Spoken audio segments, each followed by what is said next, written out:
Ngayon, binibigyan po ng bagong kahulugan ng kampo ni Sara Duterte yung kanilang tila bahamon na bloodbath dito nga sa impeachment trial na ito sa Senado.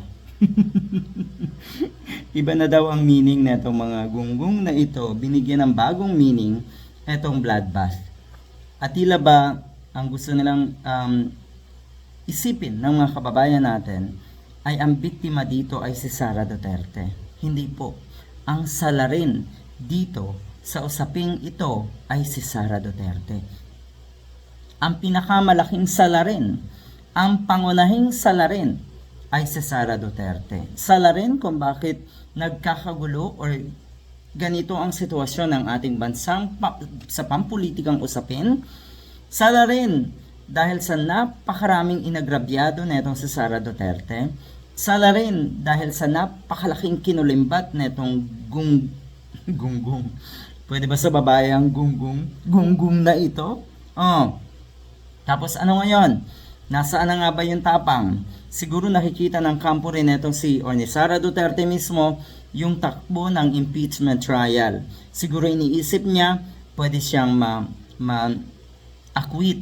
Pero kahit ma-acquit siya, convicted pa rin siya ng taong bayan. Maa-acquit siya, totoo, o sabihin na natin, ng kanyang mga kaalyadong senador. Pero paano yung taong bayan? Ang taong bayan na sinasabi natin dito ay yung nasa tamang kaisipan, ha? Kasi sa tingin ko, yung mga baliktad na nakaisipan ng mga DDS, ng mga taga-suporta na itong si Sara Duterte, hindi na yan mga Filipinos sa tingin ko. Hindi na mga Filipinos eh.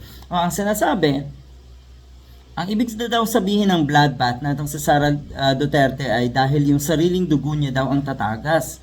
Dahil siya yung nagiging subject nitong impeachment proceeding na ito. Alam nga naman pong iba ang maging subject nito ay ito nga ang dahilan. Siya nga ang may pinakadahilan. Siya ang pinakasalarin kung bakit kailangan gumastos ang ating bansa, ang ating gobyerno para sa mga ganitong proceeding. Pero sa tingin ko, yung sinasabing gastos na itong mga diehard, sa tingin ko, worth it yan.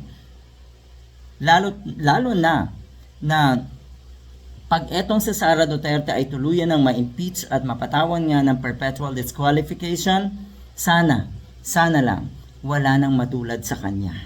Yan ang totoo.